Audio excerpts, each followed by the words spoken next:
Le billet de 100 $ m'a frappé la joue si fort, que le bord tranchant du papier a laissé une petite égratignure rouge le long de ma mâchoire.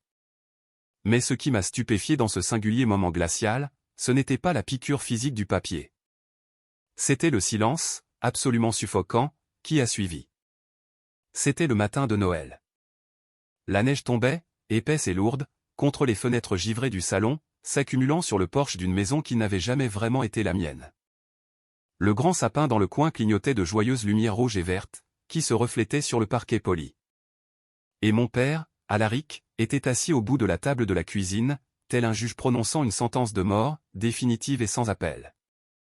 Il m'a regardé droit dans les yeux, sa voix suintant d'un venin accumulé pendant 18 ans. « Dégage » a-t-il ricané, sa lèvre supérieure se retroussant en une grimace de pur dégoût. J'en ai fini de financer l'erreur d'un autre homme. Il pensait que c'était l'insulte suprême. Il pensait que ces mots me briseraient en 1000 morceaux, et me laisseraient à genoux, en train de supplier. Si vous pensez que ceci n'est qu'une autre triste histoire d'un adolescent incompris qui s'enfuit de chez lui, les larmes coulant sur son visage, vous vous trompez entièrement. Ce qu'Alaric ne savait pas, ce qu'il n'aurait jamais pu comprendre dans son petit esprit arrogant, c'est que l'argent qu'il venait de me jeter au visage était la toute dernière parcelle de pouvoir qu'il détiendrait jamais sur moi. Je n'ai pas pleuré. Je n'ai pas bronché. Je n'ai pas imploré sa pitié, ni essayé de m'excuser d'exister, tout simplement. J'ai juste fixé le billet vert froissé, posé là, sur le parquet coûteux, et j'ai réalisé quelque chose d'ancré en moi, et de terriblement clair. Ce n'était pas le début d'un combat. C'était la fin d'un combat. Et au moment où cette vérité absolue s'est installée au fond de ma poitrine, je me suis senti calme. Calme d'une manière que je n'avais jamais ressentie, durant mes 18 années à suffoquer sous son toit. J'ai pris une lente inspiration et j'ai regardé autour de moi dans la cuisine, absorbant la scène, comme une photographie que je garderai pour toujours. Ma belle-mère, Geneviève, se tenait près du massif évier en marbre. Elle tenait une tasse à café en céramique à deux mains, fixant le vide par la fenêtre, en direction de la tempête de neige. Elle lavait la même cuillère en argent encore et encore sous l'eau courante, prétendant être sourde à la cruauté qui se déroulait à seulement 3 mètres d'elle. Elle avait bâti toute sa vie sur l'ignorance de ma douleur. Mon jeune demi-frère, Fletcher, était avachi dans une chaise rembourrée à l'autre bout de la table. Il portait un pyjama de marque tout neuf qu'il venait de déballer. Il faisait défiler nonchalamment son nouveau smartphone, mais j'ai vu le coin de sa bouche se tordre en un petit sourire narquois, méchant et arrogant. Il appréciait le spectacle. Il avait toujours aimé me voir me faire rabaisser. Cela lui donnait l'impression d'être un roi. Alaric n'avait plus l'air en colère. Il avait l'air incroyablement satisfait, comme s'il venait de conclure une énorme affaire. Il a pris son journal du matin, l'a secoué d'un claquement sec qui a résonné dans la cuisine silencieuse, et a commencé à lisser le pli central avec son pouce. Il n'a même pas pris la peine de lever les yeux vers moi lorsqu'il a prononcé ces mots suivants. Son ton était désinvolte, maîtrisé, et absolument mortel. Emballe tes saloperies et sois parti d'ici midi. Ne laisse pas la porte te frapper en sortant, Sorin. Considère ces 100 $ comme une indemnité de départ, pour avoir été un fardeau dans ma vie. Je me suis lentement penché, sentant mes genoux craquer dans la pièce silencieuse. J'ai ramassé le billet de 100 $. J'ai lissé les plis entre mes doigts tachés de graisse. Mon cœur battait un rythme effréné contre mes côtes, mais mes mains étaient parfaitement stables. 18 ans à vivre comme un fantôme dans ma propre maison, à marcher sur des œufs, m'avait appris à enfouir mes émotions si profondément que personne ne pourrait jamais les déterrer. J'attendais ce moment précis depuis 2 années épuisantes. Je l'avais planifié dans le noir. J'en avais rêvé en frissonnant dans ma chambre glaciale du grenier. Mais avant de vous raconter comment j'ai effacé ce regard suffisant et arrogant du visage d'Alaric, avant de vous dire comment j'ai fait s'effondrer tout son empire autour de lui, vous devez d'abord comprendre comment il a détruit ma vie. Vous devez comprendre les fondations de mensonges sur lesquelles cet homme a bâti son ego. Comment un homme apprend-il à haïr un enfant à ce point?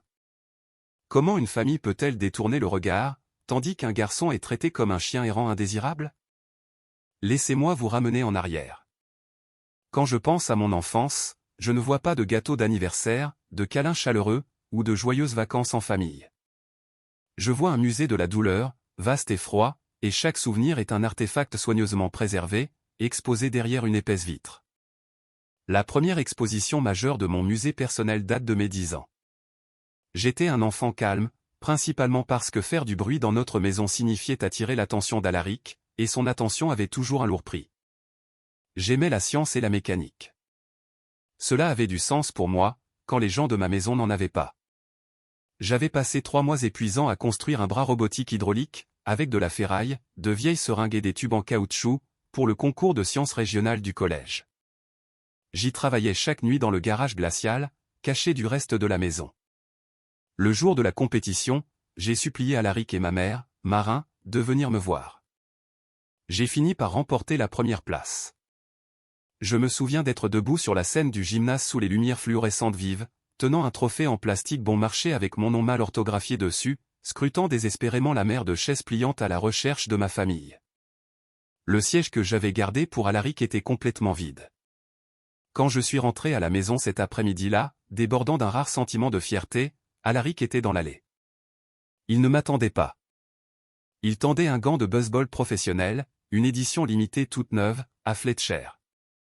Fletcher n'avait que 8 ans à l'époque, mais il était l'enfant prodige, le vrai fils. Alaric a tapoté le dos de Fletcher en riant, un rire profond et sincère que je ne l'avais jamais entendu utiliser avec moi. Je suis resté là, au bord de l'allée, tenant mon trophée de science, complètement invisible. Quand Alaric m'a finalement remarqué, le sourire a instantanément disparu de son visage. Il a juste soupiré lourdement, s'est frotté les tempes, et m'a dit de retirer mes cochonneries de l'allée pour qu'il puisse garer sa berline de luxe. Il n'a même jamais demandé comment s'était passé le concours de sciences. La deuxième exposition dans mon musée est un dîner de Thanksgiving, quand j'avais 11 ans. La sœur d'Alaric, Isolde, était en visite. Isolde était une femme amère, à la langue acérée, qui aimait semer la zizanie et regarder les gens se tortiller. Nous étions assis autour de la grande table de la salle à manger, en train de manger de la dinde sèche, quand elle a arrêté de mâcher, m'a regardé droit dans les yeux avec un air de dédain, puis a regardé Alaric et a secoué la tête avec une fausse pitié. « Ce garçon mange une quantité phénoménale de nourriture », a-t-elle dit à voix haute, s'assurant que toute la table entende. « Tu es un véritable saint de l'avoir recueilli, Alaric, de nourrir une bouche qui ne partage même pas une goutte de ton sang. Il n'est rien d'autre qu'un fardeau financier. » J'ai arrêté de mâcher. La purée de pommes de terre s'est changée en cendres dans ma bouche. J'ai regardé ma mère. Marin a juste baissé la tête, fixant son assiette en porcelaine, ses épaules fines légèrement secouées par des sanglots silencieux. Elle ne me défendait jamais à voix haute, car défendre signifiait affronter la colère terrifiante d'Alaric à huis clos, plus tard dans la nuit. Mais la troisième exposition est celle qui a brisé quelque chose en moi de façon permanente, la chambre d'hôpital. J'avais 12 ans lorsque ma mère a été diagnostiquée avec une forme agressive de lymphome. La maladie la rongea rapidement, volant son rire et son énergie. Sa peau est devenue d'un gris pâle et translucide. Ses cheveux tombaient par grosses touffes, et notre maison est devenue terrifiante de silence. Un après-midi pluvieux, j'étais assis à côté de son lit d'hôpital, lui tenant la main frêle et glacée, quand Alaric est entré. Il portait son costume cher et sur mesure de son travail de responsable des expertises dans une grande compagnie d'assurance. Il n'a pas demandé comment elle se sentait. Il ne s'est pas approché pour lui toucher la main ou l'embrasser sur le front. Il s'est tenu au pied du lit, a croisé les bras sur sa poitrine, et a regardé directement le médecin traitant. Exactement, quelle part de tout ça mon assurance maladie va-t-elle couvrir, a-t-il demandé. Sa voix était froide, calculatrice, dépourvue de toute empathie humaine. Parce que je ne vais absolument pas m'endetter personnellement pour des traitements expérimentaux qui ne fonctionneront de toute façon pas. Nous devons être réalistes quant à l'impact financier ici. Ma mère a fermé les yeux et a serré ma main avec le peu de force qui lui restait. C'est à ce moment précis que j'ai réalisé qu'Alaric ne possédait pas de cœur humain. C'était une feuille de calcul qui parlait qui marche, déguisée en homme. Il évaluait les vies humaines en fonction de leur marge de profit. Et quand ma mère est morte seulement 3 semaines plus tard, j'ai pensé que la pire partie de ma vie était enfin terminée. Je pensais que l'univers m'avait fait le pire. J'avais tellement tort. Le vrai cauchemar ne faisait que commencer. Pourriez-vous survivre dans une maison où la seule personne qui vous ait jamais aimé était partie pour toujours, vous laissant piéger avec un homme qui vous considérait comme un mauvais investissement? La pluie glaciale le jour des funérailles de ma mère ressemblait à un terrible cliché de film. Mais elle m'a trempé jusqu'aux os quand même. J'avais 12 ans, je portais un costume noir bon marché et mal ajusté qu'Alaric avait acheté dans un magasin de déstockage, grelottant de manière incontrôlable à côté de sa tombe. Quand nous sommes finalement rentrés à la maison, la boue était encore fraîche sur mes chaussures de ville. Je suis monté à l'étage, complètement engourdi, pour trouver Alaric en train de sortir de lourd sac poubelle noir du garde-manger. Il n'a pas attendu un seul jour. Il n'a même pas attendu que le soleil se couche. Il est allé directement dans la chambre de ma mère et a commencé à jeter ses vêtements, ses livres, son parfum, toute sa vie à la poubelle, comme s'il s'agissait de déchets infectieux. Je suis resté dans l'embrasure de la porte, paralysé par le choc, le regardant effacer agressivement son existence. Puis je l'ai vu saisir une petite boîte en bois, sculptée de roses complexes et sinueuses, sur sa table de chevet. Il l'a jetée vers le sac poubelle ouvert. Non, ai-je crié, ma voix se brisant d'une manière désespérée et laide. J'ai couru en avant, trébuchant sur mes propres pieds, et j'ai arraché la boîte de ses mains juste avant qu'elle ne tombe dans la poubelle. Il m'a foudroyé du regard, les yeux pleins d'un dégoût pur et sans filtre. Ce n'est que de la camelote sans valeur, Sorin, a-t-il lancé sèchement, essayant de la reprendre. Jette ça tout de suite. J'ai serré la boîte contre ma poitrine comme si c'était un bouclier physique. Elle m'a dit de la garder, ai-je dit, tout mon corps tremblant violemment. Elle m'a fait promettre. Elle a dit que je ne pouvais l'ouvrir que pour mes 16 ans. Alaric a ricané, a levé les yeux au ciel de manière théâtrale, et s'est éloigné en marmonnant entre ses dents à quel point j'étais pathétique. De 12 à 16 ans, ma vie est devenue une brutale masterclass de survie et d'invisibilité. Geneviève a emménagé dans la maison moins d'un an après le décès de ma mère, et la dynamique toxique du foyer s'est solidifiée de façon permanente. J'étais le fantôme du grenier. J'étais le punching ball émotionnel chaque fois qu'Alaric passait une mauvaise journée à la compagnie d'assurance. Fletcher, en revanche, obtenait tout ce qu'il voulait, quand il le voulait. Quand Fletcher a eu 16 ans, Alaric lui a acheté une voiture de sport toute neuve et a payé son assurance premium sans sourciller. Quand j'ai eu 15 ans, Alaric m'a fait asseoir à la table de la cuisine et m'a dit qu'il était temps d'arrêter d'être une sangsue inutile sur ses finances. Il m'a forcé à trouver un travail dans un garage local et délabré, tenu par un homme plus âgé, grincheux mais secrètement gentil, nommé Thaddeus. Je travaillais 20 heures épuisantes par semaine après l'école. Mes mains étaient en permanence tachées de graisse de moteur noir, et mon dos me faisait constamment mal à force de soulever des pneus lourds. Et chaque vendredi, Alaric se tenait près de la porte d'entrée et exigeait exactement la moitié de mon maigre salaire. Il appelait cela ma « contribution obligatoire » pour le loyer, l'eau et l'électricité. Je me souviens de marcher jusqu'à l'arrêt de bus au cœur de l'hiver, portant une veste effilochée qui était de taille trop petite pour moi, le vent mordant à travers le tissu fin. Je restais là, grelottant, à regarder Fletcher passer à toute vitesse dans sa voiture de sport chauffée, se plaignant bruyamment à ses amis sur le siège passager que les sièges chauffants en cuir ne chauffaient pas assez vite. J'ai ravalé l'amertume intense et brûlante. Chaque jour, je la pliais soigneusement et la rangeais au plus profond de mon esprit. Je prenais mon mal en patience. J'attendais mon 16e anniversaire. J'attendais la boîte en bois. Je restais éveillé la nuit, à fixer le plafond de mon grenier glacial, me demandant quel secret ma mère avait enfermé pour moi. Que pensez-vous qui m'attendait à l'intérieur de ce bois finement sculpté? Quel genre de vérité nécessite 4 ans de silence pour être mérité? Mon 16e anniversaire est arrivé, aussi silencieusement et misérablement que tous les autres jours dans cette maison. Personne ne m'a souhaité un joyeux anniversaire. Ils n'ont même pas reconnu la date sur le calendrier. J'étais assis, complètement seul, sur le bord du matelas dans ma chambre de grenier exiguë et pleine de courants d'air. Le plancher a grincé sous mon poids alors que je tendais la main sous le lit et sortais la boîte en bois sculptée de rose de sa cachette, derrière mes bottes d'hiver. Mes mains tremblaient si fort que je pouvais à peine défaire le petit loquet en laiton terni. À l'intérieur de la boîte, reposant sur un morceau de velours rouge délavé, il y avait 2 objets, une épaisse enveloppe scellée avec mon nom écrit de l'élégante écriture en boucle de ma mère, et une clé USB argentée et fine. J'ai ouvert la lettre en premier. La faible odeur nostalgique de son ancien parfum à la lavande s'est échappée du papier, et des larmes chaudes ont immédiatement brouillé ma vision. Je n'avais pas pleuré depuis des années, mais voir son écriture a fait céder la digue. Mon très cher Sorin, écrivait-elle, l'encre légèrement passée mais parfaitement lisible. Si tu lis ceci, cela signifie que je suis parti. Et je suis tellement désolé de ne pas pouvoir être là pour te serrer dans mes bras. Tu as 16 ans maintenant. Tu es assez grand pour comprendre la lourde vérité que j'étais trop terrifié pour te dire de mon vivant. Tu dois savoir, au plus profond de ton âme, que tu n'as jamais été une erreur. Tu as été ma plus grande joie dans cette vie difficile. Mais Alaric n'est pas ton père biologique. J'ai arrêté de lire. L'air dans le grenier est soudain devenu trop rare pour respirer. Mes poumons se sont contractés. J'ai relu la phrase, traçant les mots avec mon doigt tremblant. Alaric n'est pas ton père. L'homme qui m'avait terrorisé, rabaissé, fait payer un loyer pour vivre dans la maison de mon enfance, et traité comme un chien errant, était un parfait inconnu. La lettre continuait, les mots me frappant comme des coups physiques. Avant de rencontrer Alaric, il y avait quelqu'un d'autre, un homme que j'aimais profondément. Son nom est Evander Hartwell. Il ne savait pas que j'étais enceinte lorsque les circonstances nous ont séparés.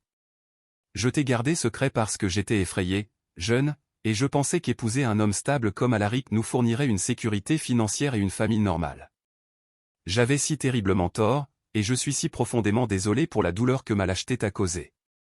Je me suis essuyé le visage brutalement avec le dos de ma manche et j'ai pris la clé USB argentée. Je l'ai branchée sur le côté de mon ordinateur portable d'occasion cabossé, que j'avais acheté dans un prêteur sur gage. Il n'y avait qu'un seul dossier sur la clé. Il était simplement intitulé « Fonds d'études ». J'ai double-cliqué dessus, et un document bancaire numérisé a rempli l'écran lumineux. C'était un compte en fiducie officiel, établi par ma mère et mes grands-parents bien avant leur décès. Le solde initial, clairement indiqué en haut, était de 75 000 $. Il était destiné exclusivement à mes études universitaires. C'était censé être mon ticket d'or pour sortir de cette maison. Mais ensuite, j'ai ouvert la feuille de calcul Excel jointe au scan. Elle détaillait l'historique exhaustif du compte au cours des 4 dernières années, depuis la mort de ma mère. Les chiffres sur l'écran ont glacé mon sang. Des retraits. Des retraits constants, importants, non autorisés. Autorisés par Alaric, qui s'était fait le seul tuteur légal du compte après sa mort. J'ai suivi les lignes de données, le cœur au bord des lèvres. 2 000 $ retirés pour des vacances de luxe en famille à Hawaï, auxquelles il m'était explicitement interdit de participer. 5 000 $ retirés pour le camp de sport d'élite de Fletcher. 10 000 $ retirés pour rembourser la dette de carte de crédit personnel d'Alaric. Et 20 000 $ de plus pour la voiture de sport de Fletcher. J'ai lentement fait défiler jusqu'au bas de la feuille de calcul, en retenant mon souffle. Le solde disponible actuel était de 2 100 $. Il l'avait volé. Il avait volé tout mon avenir. Il avait vidé l'héritage de ma mère mourante pour financer le style de vie luxueux de son enfant prodige, et pour gonfler son propre ego pathétique. La tristesse écrasante dans ma poitrine a disparu instantanément. Elle s'est évaporée, remplacée immédiatement par une rage si pure, si concentrée, et si froide, que j'avais l'impression d'avoir de l'azote liquide pompant dans mes veines. Je n'ai pas crié. Je n'ai plus pleuré. J'ai tranquillement fermé l'ordinateur portable. Le garçon effrayé et maltraité qui avait peur d'Alaric est mort dans ce grenier glacial. À sa place, quelqu'un de complètement différent s'est réveillé. J'ai regardé le mur, la mâchoire si serrée que mes dents me faisaient mal. Comment détruire un homme qui se prend pour un dieu intouchable dans sa propre maison? On trouve un dieu plus grand. Le lendemain, je suis allé travailler au garage, comme toujours. J'ai balayé les sols en béton taché d'huile et j'ai essuyé méthodiquement les lourdes clés, mais mon esprit tournait à 1 million de kilomètres à l'heure. Pendant ma pause déjeuner, je suis allé voir Thaddeus, le propriétaire bourru du garage, et je lui ai demandé si je pouvais utiliser le vieil ordinateur qui se trouvait dans son bureau poussiéreux à l'arrière. Il a jeté un long regard à l'expression sérieuse de mon visage, a hoché la tête sans poser une seule question, et m'a tendu la moitié de son sandwich au jambon emballé dans du papier d'aluminium. « Prends ton temps, gamin, a-t-il marmonné, mâchant un cure-dent. Verrouille la porte si tu as besoin. Je me suis assis devant le clavier collant et j'ai tapé le nom d'Evander Hartwell dans le moteur de recherche. Honnêtement, je m'attendais à trouver un type de la classe moyenne, peut-être un directeur d'agence dans une banque locale ou un professeur d'histoire au lycée. Ce que j'ai trouvé m'a laissé bouche bée, en pure incrédulité. Evander Hartwell était le PDG d'un immense empire de transport maritime et de logistique mondiale, valant plusieurs milliards de dollars. Il y avait d'innombrables articles de Forbes et du Wall Street Journal détaillant ses acquisitions d'entreprises agressives, ses fondations philanthropiques massives, et son efficacité impitoyable et calculée en salle de conseil. Des photos haute résolution montraient un homme grand, aux traits vifs, avec des cheveux grisonnants soigneusement coupés et des yeux perçants qui ressemblaient exactement, indubitablement, aux miens. Il était incroyablement riche. Il était immensément puissant. Je ne voulais pas de son argent. Je me fichais de ses manoirs ou de sa flotte de navires. Je voulais juste désespérément un père. Je voulais que la vérité soit réelle. Je suis allé à la station-service de l'autre côté de la rue, j'ai acheté un bloc-notes jaune bon marché, et je me suis assis à l'arrière du garage pour rédiger une lettre. Je l'ai gardée incroyablement simple et directe. J'ai écrit mon nom, le nom complet de ma mère, les années où ils se sont connus, et j'ai respectueusement demandé un test ADN pour confirmer la vérité. Je n'ai pas demandé un seul centime. J'ai posté la lettre directement à son siège social en ville, en marquant l'enveloppe, personnelle, privée et confidentielle. Pendant que j'attendais dans une suspense angoissant, la vie quotidienne chez Alaric a dégénéré en un nouveau genre d'enfer. Alaric avait fouiné dans ma chambre et trouvé la petite réserve d'argent que j'avais cachée dans une vieille chaussette dans mon tiroir. C'était environ $300 que j'économisais secrètement de mes heures épuisantes au garage. Il a empoché l'argent, debout dans le couloir, me regardant avec un sourire triomphant. « La facture d'électricité augmente cet hiver, Sorin », a-t-il dit doucement. « Considère cela comme ta contribution obligatoire au foyer. Sois reconnaissant que je te laisse dormir à l'intérieur. » Je l'ai juste regardé. Je pratiquais activement une technique psychologique que j'avais lue en ligne, appelée-le « grey rocking ». Je ne lui donnais absolument rien. Ni colère, ni tristesse, aucune réaction. Juste un regard vide et sans âme. Cela l'a rendu fou de rage, mais il ne pouvait pas justifier de me frapper physiquement pour un silence total. 3 longues semaines plus tard, Thaddeus m'a appelé dans son bureau. « Tu as une lettre recommandée ici, gamin », a-t-il dit, me tendant une enveloppe épaisse et lourde avec un seau de cire d'entreprise au dos. Elle venait de l'équipe juridique d'élite des Vendées. Ils avaient accepté un test ADN. Thaddeus, étant l'ange gardien silencieux qu'il était, m'a conduit lui-même à la clinique de test pendant mon service de l'après-midi. Il n'a jamais été indiscret, n'a jamais demandé de détails, s'est juste tenu près de la porte de la clinique, les bras croisés, comme un garde du corps silencieux et taché de graisse. Quand les résultats officiels du laboratoire sont revenus une semaine plus tard, ils ont montré une correspondance de 99,9%. 2 jours après la confirmation des résultats, mon téléphone prépayé bon marché a sonné. C'était un numéro inconnu, avec un identifiant masqué. J'ai répondu, mon cœur battant violemment contre mes côtes. Sorin, a demandé une voix profonde, stable et puissante. Oui, ai-je murmuré, ma voix tremblante. Il y a eu une longue et lourde pause à l'autre bout du fil, suivie d'une expiration tremblante qui sonnait comme celle d'un homme puissant à qui on venait de donner le monde entier. C'était Vendée.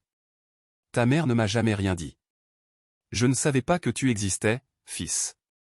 Mais je le sais maintenant. Et je te le jure, sur ma vie, je ne vais nulle part.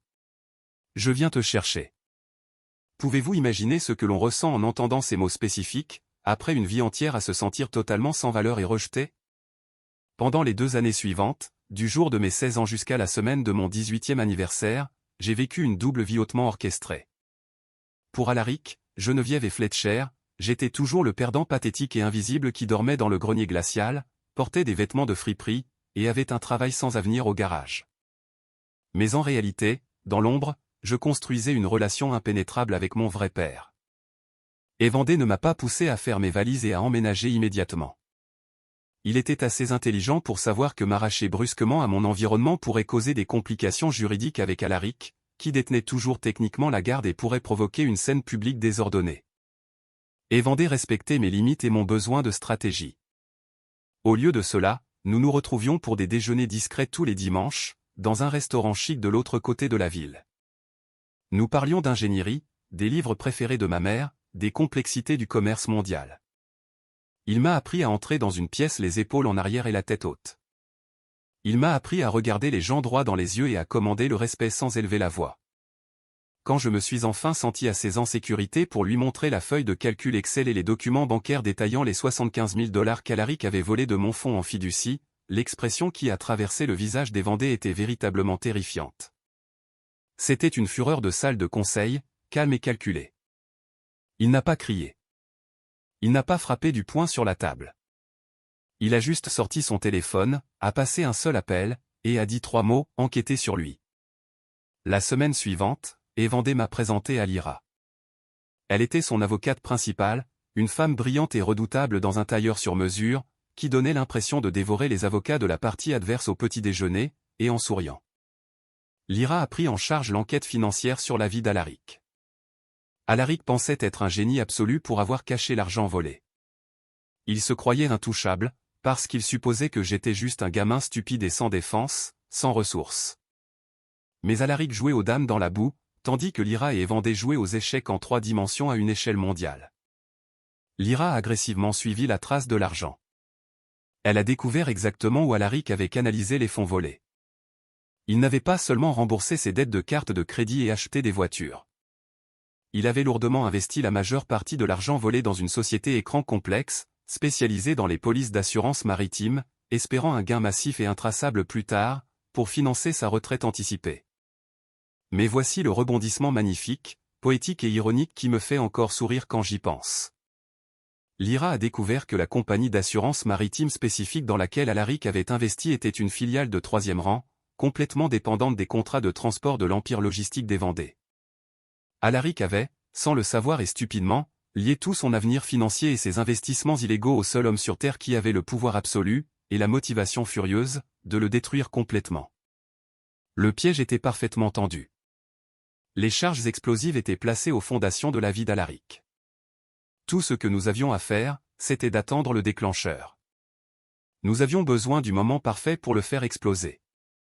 La tension dans la maison a atteint son paroxysme la veille de Noël, juste un jour avant mon 18e anniversaire. Une énorme tempête de neige faisait rage dehors, secouant les fenêtres et ensevelissant les rues de blanc. J'étais assis tranquillement à la table de la cuisine, mangeant un bol de céréales froides et bon marché, quand Alaric est entré en trombe par la porte du garage. Son visage était rouge foncé, de colère. Sa cravate chère était desserrée, et il ressemblait à un animal sauvage acculé. Il venait de recevoir un courriel automatisé de haute priorité du service de conformité et d'éthique de sa compagnie d'assurance. Ses comptes internes, ses portefeuilles d'investissement et ses accès d'entreprise étaient gelés, en attente d'un audit jury comptable complet. Quelqu'un doté d'une autorité massive examinait son argent, traçant l'origine exacte de ses investissements. Il a claqué sa lourde mallette en cuir sur le comptoir en granit, faisant sursauter Geneviève et lui faisant lâcher une serviette. Il a marché droit sur moi, agrippant le dossier de ma chaise en bois si fort que ses jointures sont devenues blanches. « Tu as parlé à des gens » a-t-il sifflé, de la salive volant de ses lèvres dans sa panique. « Tu as parlé aux services sociaux de ton stupide fonds en fiducie ? Tu as déposé une plainte, espèce de petit rat. » J'ai levé les yeux de mon bol de céréales. J'ai gardé mon visage parfaitement impassible, appliquant chaque once de la technique du « grey rocking » que j'avais perfectionné au fil des ans. « Je ne sais pas de quoi tu parles, Alaric, » ai-je dit d'un ton égal, ma voix dénuée de toute émotion. Il a frappé du poing sur la table de la cuisine. Les bols et les couverts ont bruyamment cliqueté. « Ne joue pas à des jeux stupides avec moi, espèce de petit parasite ingrat, » a-t-il hurlé. « Je sais que tu as fait quelque chose. Demain, tu auras 18 ans. À la seconde où l'horloge sonnera minuit, tu seras hors de ma maison comme un chien errant. Tu m'entends ? Tu n'auras rien de moi. Pas un centime. » J'ai lentement pris ma cuillère et j'ai pris une autre bouchée de mes céréales, en mâchant délibérément. « Je sais, » ai-je dit calmement, en le regardant droit dans les yeux. « Je suis déjà prêt. » Ses yeux se sont légèrement écarquillés. Il voulait que je pleure. Il voulait que je tombe à genoux et que je demande pardon. Mon absence totale de peur le rendait fou, court-circuitant son cerveau. Il a pointé un doigt tremblant et agressif directement vers mon visage. « Tu vas finir par geler dans la rue, exactement comme ta pathétique mère l'a toujours craint. Tu es un perdant, Sorin. » Il s'est retourné et est entré en trombe dans son bureau, claquant la lourde porte en chêne si fort que les cadres sur les murs du couloir ont tremblé. J'ai attendu d'entendre le clic de la serrure. Puis, j'ai sorti mon téléphone prépayé de sous la table. J'ai ouvert mes messages cryptés et j'ai texté Evander. Il panique. L'email de l'audit l'a atteint. Il m'a dit de partir demain matin. La réponse est revenue moins de 30 secondes plus tard. Les mots des Vendée brillaient sur le petit écran, remplissant la cuisine sombre et oppressante d'une promesse qui a fait battre mon cœur d'adrénaline pure. Je serai garé dehors à l'aube. Tout est prêt. Dors un peu, fils. Demain, nous lui prendrons tout. Si vous voulez voir exactement comment le piège se referme sur Alaric, veuillez cliquer sur le bouton j'aime de cette vidéo et assurez-vous de vous abonner à. Laissez un commentaire ci-dessous avec le nom de la ville où vous vivez en ce moment. Chaque commentaire aide cette vidéo à atteindre plus de gens, et je vous remercie beaucoup pour votre soutien. Le billet de 100 $ a voltigé dans les airs, captant les lumières festives du sapin de Noël avant de frapper ma joue et d'atterrir doucement sur le parquet. Nous étions revenus au début, au moment exact où mon enfance s'est officiellement terminée, et où ma nouvelle vie a commencé. Alaric était assis au bout de la table de la cuisine, le torse bombé de fierté arrogante, croyant pleinement qu'il venait de porter le coup de grâce ultime à mon esprit. Il m'avait dit d'emballer mes saloperies et d'être parti d'ici midi. Il m'avait dit qu'il en avait fini de financer l'erreur d'un autre homme. Geneviève fixait toujours la fenêtre, ignorant activement mon existence. Fletcher souriait toujours à son téléphone, attendant que je m'effondre et que je pleure. Je n'ai pas pleuré. Je me suis lentement penché, sentant la douleur familière dans mes genoux après des années à soulever des pneus lourds au garage. J'ai ramassé le billet de 100 $ froissé. Je l'ai lissé entre mes doigts tachés de graisse, sentant la texture nette du papier. Je l'ai plié soigneusement en 2, puis en 4, et je l'ai glissé dans la poche avant de mon jean délavé. Merci, Alaric, ai-je dit, ma voix étrangement calme et parfaitement stable. Je l'utiliserai pour m'offrir un bon déjeuner aujourd'hui. Alaric a froncé les sourcils, ses épais sourcils se rapprochant dans une profonde confusion. Ce n'était pas la réaction qu'il avait scénarisée dans sa tête. Où étaient les larmes? Où étaient les supplications pathétiques? Il a ouvert la bouche pour m'insulter à nouveau, pour intensifier les abus, mais je ne lui en ai pas laissé l'occasion. J'ai glissé la main dans la poche intérieure de ma veste usée et j'en ai sorti l'épaisse enveloppe de couleur crème, scellée de la rose en cire rouge complexe de ma mère. Je l'ai posée délicatement sur la table de la cuisine et je l'ai fait glisser sur le bois lisse jusqu'à ce qu'elle s'arrête juste devant sa tasse de café. C'est quoi cette saleté? A lancé Alaric, regardant le seau de cire rouge comme s'il s'agissait d'un explosif. C'est une lettre de ma mère, ai-je répondu, gardant mes yeux fixés sur les siens. Elle m'a dit d'attendre mes 16 ans pour l'ouvrir. Mais j'ai pensé que tu devrais enfin la lire. C'est mon cadeau de Noël pour toi. Alaric a éclaté d'un rire rauque et aboyant, mais j'ai pu voir une petite lueur de véritable malaise traverser son regard. Il a arraché l'enveloppe de la table, a brisé la cire rouge cassante avec son pouce, et a sorti les pages jaunies. Il a commencé à lire. J'ai observé son visage méticuleusement, savourant chaque micro-expression. J'avais mémorisé chaque mot de cette lettre, et je savais exactement quelle phrase il lisait à un moment donné. J'ai vu ses yeux parcourir les lignes sur un certain Evander Hartwell. J'ai vu les muscles de sa mâchoire se contracter si fort que j'ai cru que ses dents allaient se briser. Puis je l'ai regardé atteindre le bas de la page, où la lettre détaillait l'existence du fonds d'études. Le solde initial de 75 000 $. Alaric a cessé de respirer. La couleur rouge arrogante s'est complètement drainée de son visage en quelques secondes, le laissant avec l'apparence d'un fantôme pâle et malade. Une grosse perle de sueur froide a éclaté sur son front, captant la lumière de la cuisine.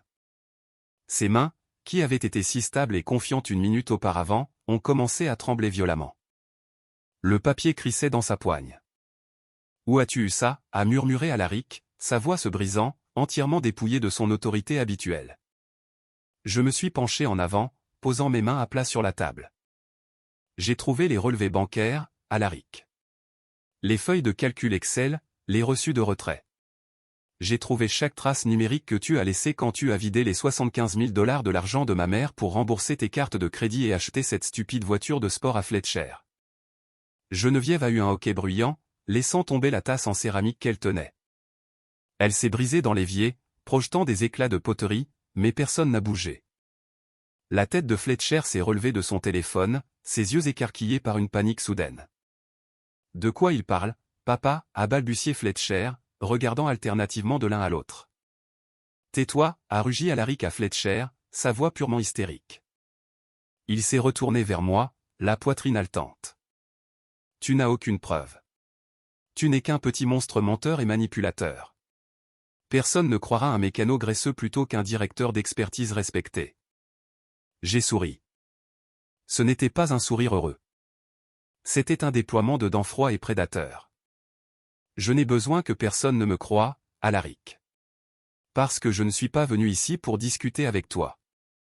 Je suis venu ici pour te dire que mon vrai père sait exactement ce que tu as fait, et qu'il attend dehors. Alaric s'est figé.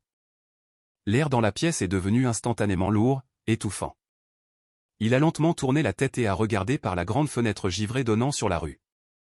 Garé juste au bout de notre allée enneigée se trouvait un énorme SUV noir corbeau, blindé. Le moteur tournait silencieusement, le pot d'échappement crachant de la fumée dans l'air glacial du matin. La lourde portière côté conducteur s'est ouverte, et un homme grand et puissant est sorti dans la neige. Evander Hartwell portait un trench coat noir sur mesure, ressemblant à la grande faucheuse venue collecter une dette massive. Il n'a pas regardé la maison. Il a simplement commencé à remonter l'allée, ses lourdes bottes craquant bruyamment sur la neige fraîche. Non, a murmuré Alaric, s'éloignant de la fenêtre, trébuchant sur sa propre chaise. Non, non, non. C'est impossible.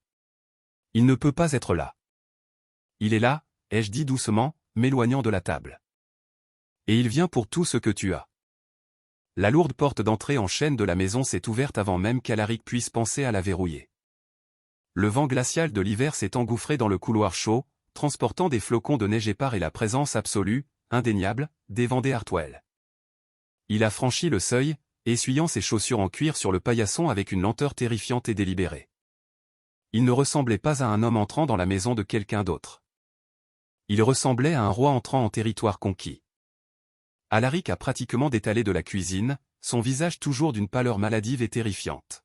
« Vous ne pouvez pas débarquer ici comme ça », a crié Alaric, bien que sa voix manque de toute autorité réelle. Elle sonnait stridente, désespérée. « C'est une propriété privée. Je vais appeler la police et vous faire arrêter pour violation de propriété. » Evander a lentement déboutonné son trench coat noir et a laissé ses yeux gris perçants se poser sur Alaric.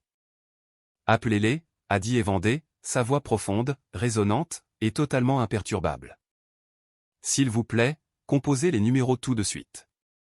Ayons une longue conversation documentée avec les forces de l'ordre local sur le détournement de fonds d'un trust éducatif d'un mineur. Parlons-leur de fraude électronique, de vol qualifié, et de négligence fiduciaire. Allez-y, Alaric. Passez l'appel. » La main d'Alaric a plané au-dessus de sa poche où reposait son téléphone, mais il n'a pas bougé. Il était complètement paralysé. Il a réalisé à ce moment précis qu'il était totalement dépassé. Il était un tyran de la gestion intermédiaire qui s'en prenait à son beau-fils vulnérable. Evander était un titan du monde des affaires qui écrasait des entreprises rivales avant le petit déjeuner. « Vous n'avez aucune preuve », a tenté Alaric une dernière fois, bien qu'il ait l'air d'un enfant niant avoir mangé un biscuit avec du chocolat partout sur le visage. « Nous avons les codes d'audit jury comptable de votre propre compagnie d'assurance, a répondu Evander doucement, s'avançant plus loin dans le couloir. Pensiez-vous vraiment que vous pouviez canaliser 75 000 $ dans une filiale d'assurance maritime de 3e rang sans que personne ne le remarque? Pensiez-vous que je ne remonterai pas la trace de la société écran jusqu'à vos comptes personnels?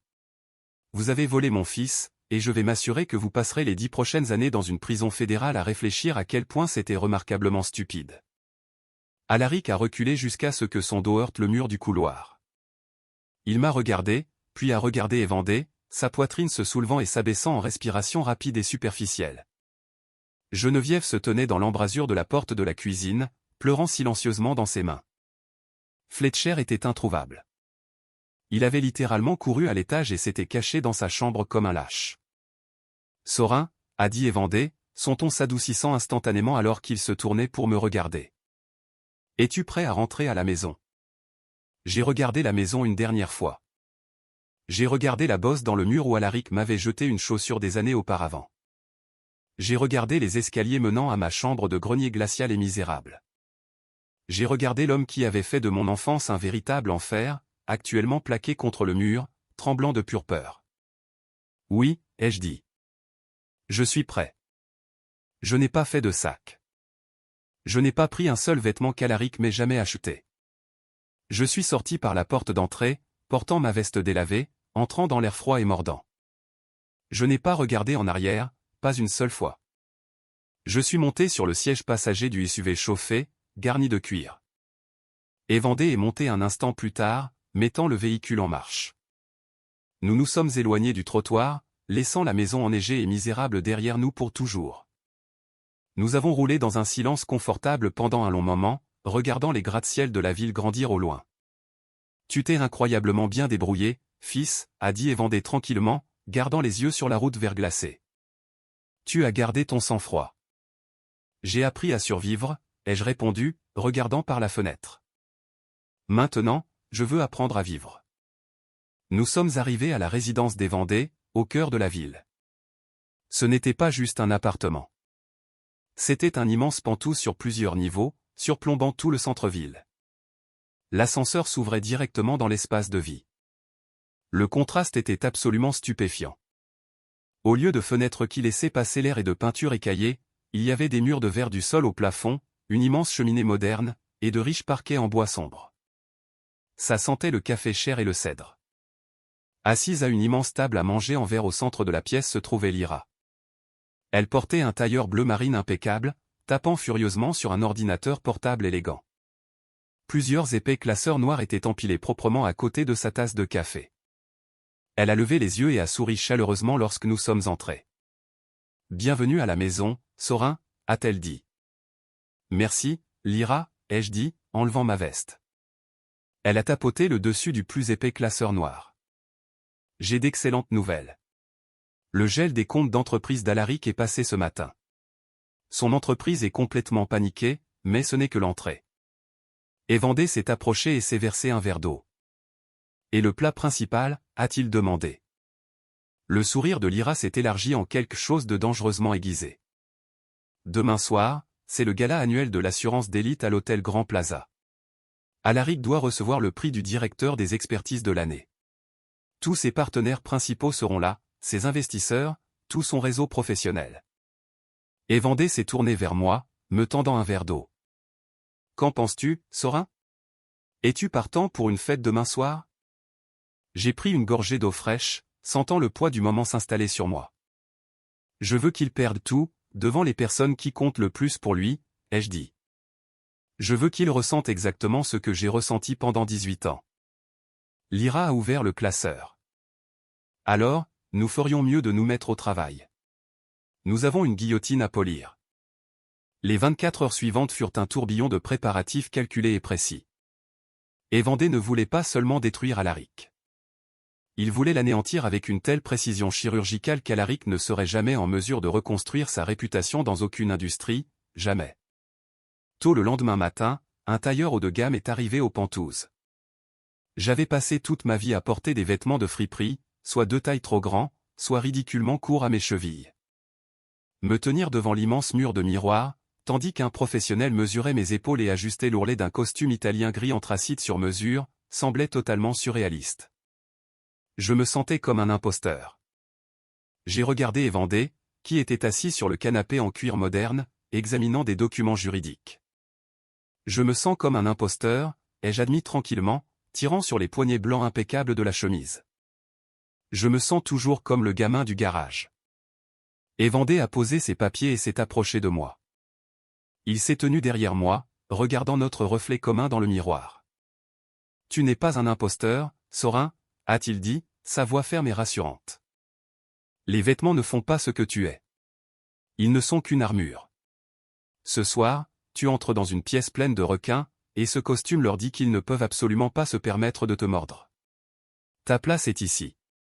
N'en doute plus jamais. » J'ai pris une profonde inspiration et j'ai hoché la tête. J'ai regardé à nouveau le miroir. Je ne ressemblais plus au punching ball d'Alaric.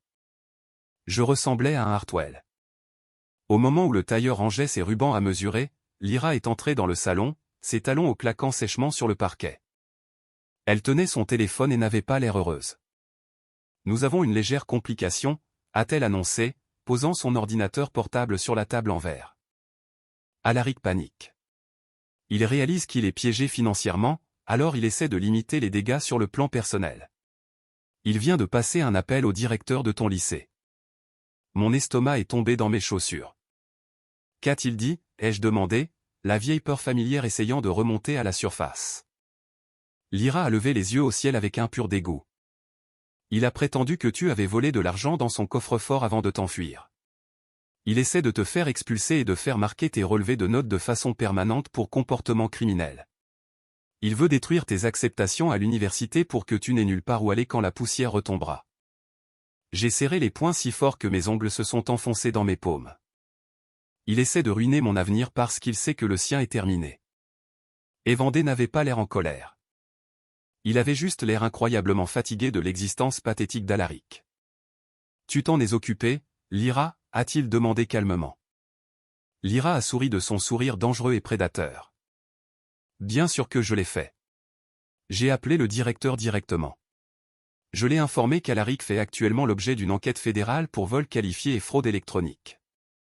J'ai également envoyé à l'administration de l'école une ordonnance de cesser et de s'abstenir, juridiquement contraignante, ainsi qu'une ordonnance restrictive temporaire empêchant Alaric d'accéder à tous les dossiers scolaires de Sorin. Le directeur était terrifié. Il m'a assuré qu'Alaric sera complètement bloqué du système et que tes relevés de notes sont parfaitement en sécurité. J'ai laissé échapper une énorme expiration tremblante, m'enfonçant dans l'une des chaises de la salle à manger. Merci, ai-je murmuré. Je ne sais pas ce que je ferais sans vous. Tu n'auras jamais à le découvrir, a dit Evander, posant une main lourde et rassurante sur mon épaule. À 6 heures du soir, le soleil s'était complètement couché sur la ville gelée. La ligne d'horizon scintillait de millions de lumières. Je me tenais près de l'immense bail vitré, ajustant ma cravate en soie sombre. Le costume anthracite m'allait parfaitement, m'enveloppant comme un bouclier d'invincibilité absolue. Evander est entré dans la pièce, portant un smoking noir classique qui le rendait encore plus imposant. Il a vérifié sa montre en argent coûteuse. Il est temps, a-t-il dit. Le gala commence à 7 heures. Nous avons pris l'ascenseur privé jusqu'au parking souterrain où une élégante berline de luxe noire avec chauffeur nous attendait. Alors que nous nous engagions dans les rues enneigées de la ville, regardant les lumières des fêtes défiler derrière les vitres teintées, mon cœur a commencé à battre un rythme lourd et régulier dans ma poitrine. Alaric pensait qu'il entrait dans la grande salle de bal ce soir pour être couronné roi parmi ses pairs. Il pensait que ses secrets étaient bien cachés dans l'ombre. Il n'avait absolument aucune idée que la guillotine l'attendait déjà, et que ma main reposait fermement sur le levier de déclenchement. Avant que nous n'arrivions à la destruction absolue de la vie d'Alaric au gala, prenez une seconde pour cliquer sur ce bouton d'abonnement. Si vous regardez toujours et que vous êtes prêt pour cette vengeance massive, laissez un commentaire ci-dessous avec les mots exacts « Je suis là ». C'est le mot-clé secret pour les vrais fans qui sont arrivés jusqu'ici. Et je promets que je mettrai personnellement un cœur et répondrai à chaque commentaire qui dit « Je suis là ». Merci de m'avoir suivi. Maintenant, finissons-en. L'hôtel Grand Plaza était un monument à la richesse excessive. L'immense salle de bal était décorée de lustres en cristal imposants qui projetaient une lumière scintillante et fracturée à travers la pièce. Il y avait des centaines de personnes qui déambulaient en smoking cher et en robe de soirée fluide. Des serveurs en uniforme blanc impeccable circulaient avec des plateaux d'argent chargés de flûtes de cristal de champagne millésimés et de délicats hors-d'œuvre. L'air sentait le parfum cher, les viandes rôties, et l'odeur enivrante de l'argent. Evander, Lyra et moi sommes entrés par les portes VIP latérales. En entrant dans la pièce, les têtes ont immédiatement commencé à se tourner. Evander Hartwell était un titan dans le monde de l'entreprise, et sa présence commandait un silence absolu. Les gens s'écartaient pour nous laisser passer, chuchotant derrière leurs mains, jetant des regards curieux à l'adolescent en costume anthracite sur mesure marchant juste à côté de lui. Nous nous sommes tenus près du bord de la pièce, observant la foule. Il ne m'a pas fallu longtemps pour le repérer. Alaric se tenait près de la sculpture centrale, tenant une coupe de champagne, riant bruyamment à une blague que quelqu'un venait de faire. Il portait un smoking de location qui avait l'air bon marché sous les lumières vives. Fletcher se tenait juste à côté de lui, portant un costume tout aussi bon marché, essayant désespérément de donner l'impression d'appartenir à ce monde de cadres d'élite. Geneviève était absente, probablement jugée pas assez importante pour la grande soirée de gloire d'Alaric. Il a l'air si heureux, ai-je murmuré à Evander, en regardant Alaric taper sur le dos d'un autre cadre. Profitant, a répondu doucement Evander. C'est la dernière fois qu'il sourira dans une pièce comme celle-ci. À exactement 8 heures, les lumières se sont tamisées et un projecteur a éclairé la scène principale. L'hôte, un homme charismatique à la voix de stentor, a tapoté le microphone. Mesdames et messieurs, veuillez prendre place. Nous avons une merveilleuse soirée devant nous, célébrant les meilleurs et les plus brillants de notre industrie. Mais avant de remettre les prix, nous sommes incroyablement honorés d'accueillir notre conférencier principal pour la soirée. Veuillez applaudir chaleureusement le PDG de Hartwell Logistique, Monsieur Evandé Hartwell. La salle a éclaté en applaudissements massifs. Alaric a applaudi bruyamment, se penchant pour chuchoter fièrement à ses collègues, complètement inconscient du désastre imminent. Evandé est monté calmement sur scène, ajustant le pied du microphone. Il n'avait pas de notes. Il a regardé la mère de visage riche, son regard balayant la pièce jusqu'à ce qu'il se pose directement sur Alaric. « Merci », a commencé Evandé, sa voix résonnant puissamment dans la salle de bal silencieuse. « Nous sommes ici ce soir pour célébrer l'intégrité, la confiance et la responsabilité dans le secteur financier.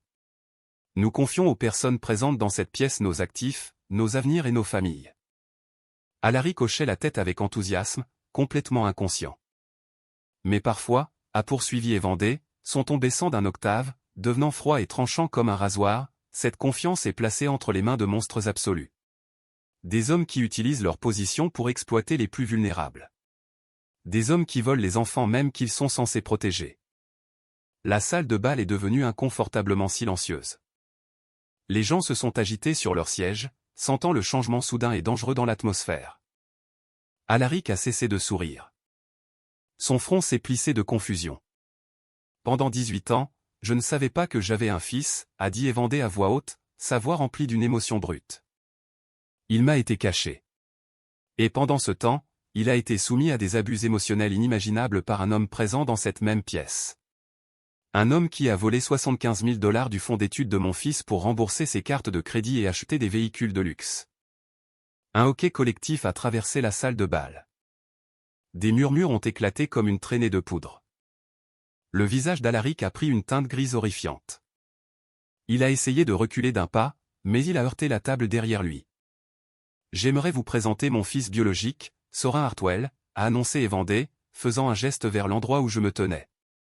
Le projecteur a rapidement balayé la pièce, m'illuminant dans un cercle blanc aveuglant. Je me suis tenu droit, les épaules en arrière, regardant directement Alaric. Et Evandé a continué, sa voix s'élevant au-dessus des murmures, « J'aimerais aussi que mon avocate principale, Lyra, projette les codes d'audit jury comptable sur l'écran principal. » Lyra s'est avancée, tenant une petite télécommande. Elle a appuyé sur un bouton, et l'immense écran de projection derrière Evandé s'est allumé. Il ne montrait pas de détails bancaires personnels, mais il affichait les numéros de routage interne exacts et les noms des sociétés écrans qu'Alaric avait utilisées. N'importe qui dans le secteur de l'assurance savait exactement ce que ces codes signifiaient. C'était la preuve irréfutable de détournement de fonds. L'homme responsable de cette fraude massive, a dit Evandé, sa voix sonnant avec une finalité absolue, est votre nominé pour le directeur des expertises de l'année, Alaric. Le silence qui a suivi était assourdissant. Chaque tête dans l'immense salle de bal s'est tournée vers Alaric. La flûte de champagne en cristal a glissé des doigts tremblants d'Alaric. Elle a heurté le sol en marbre et s'est brisée en 100 morceaux scintillants, le son résonnant comme un coup de feu. Alaric s'est effondré à genoux, se tenant la poitrine, sa bouche s'ouvrant et se fermant comme un poisson qui suffoque. Il a cherché du soutien du regard, mais les cadres qui riaient avec lui quelques secondes auparavant reculaient activement, le regardant avec un dégoût absolu. Il était un paria, un voleur. « Sécurité », a crié l'autre dans le microphone, complètement paniqué. 4 gardes de sécurité massifs en costume noir ont surgi de l'ombre. Ils ont saisi Alaric par les bras et l'ont traîné vers le haut. Il n'a pas résisté. Il était complètement brisé, sanglotant hystériquement alors qu'ils le transportaient vers la sortie de service. Fletcher est resté seul près de la sculpture de glace, l'air terrifié et incroyablement petit. J'ai regardé les lourdes portes se refermer derrière Alaric, sentant un poids massif et écrasant se soulever de ma poitrine. Le fantôme du grenier était enfin mort. J'étais libre. Les conséquences du gala de l'hôtel Grand Plaza furent rapides, brutales et incroyablement satisfaisantes.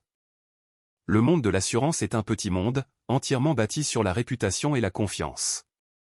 Une fois que vous la perdez, vous êtes complètement radioactif. En un mois, toute la vie d'Alaric s'est délitée comme un pull bon marché accroché à un clou. Il a été officiellement licencié de la compagnie d'assurance le lendemain matin, escorté hors du bâtiment par la sécurité armée, transportant ses affaires dans une petite boîte en carton. Le Conseil d'État a révoqué de façon permanente sa licence d'expert, s'assurant qu'il ne pourrait plus jamais travailler dans la finance ou l'assurance, nulle part dans le pays. Mais Vendée et l'IRA n'en avaient pas fini.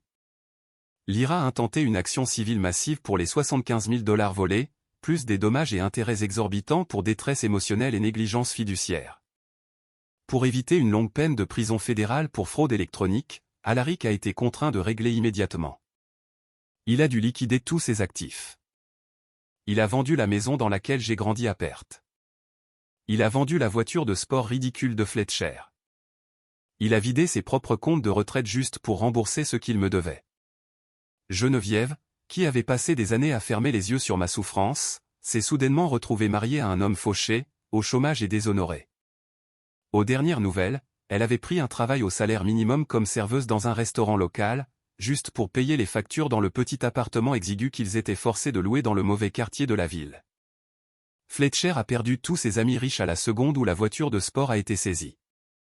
Il a dû abandonner ses camps de sport d'élite et prendre un travail d'emballeur dans une épicerie. Quant à moi, ma vie a pris une trajectoire complètement différente. Avec le fonds en fiducie entièrement restauré et le soutien inconditionnel des Vendée, je me suis inscrit dans l'une des meilleures universités d'ingénierie du pays. Je n'ai pas acheté de voiture de sport. Je n'ai pas acheté de manoir immense. J'ai loué un appartement calme et confortable près du campus universitaire, je l'ai rempli de livres et d'outils, et je me suis concentré sur la construction d'un avenir que personne ne pourrait plus jamais m'enlever. Le premier jour de mes cours à l'université, on a frappé fort à la porte de mon appartement. J'ai ouvert pour trouver Thaddeus, mon ancien patron du garage, debout là dans sa salopette tachée de graisse, tenant une boîte de beignets légèrement écrasée.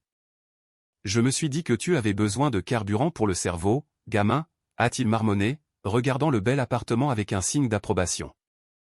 J'ai souri, le laissant entrer. Il avait été la seule figure paternelle que j'avais eue pendant des années, et sa présence signifiait tout pour moi. Et Vendée me rendait visite chaque week-end. Nous n'avons pas essayé de précipiter notre relation. Nous avons simplement passé du temps ensemble, construisant une fondation de confiance réelle et de respect mutuel. J'ai enfin appris ce que c'était d'avoir un parent qui me regardait avec fierté au lieu de dégoût. En repensant à tout ce qui s'est passé, j'ai réalisé une vérité profonde.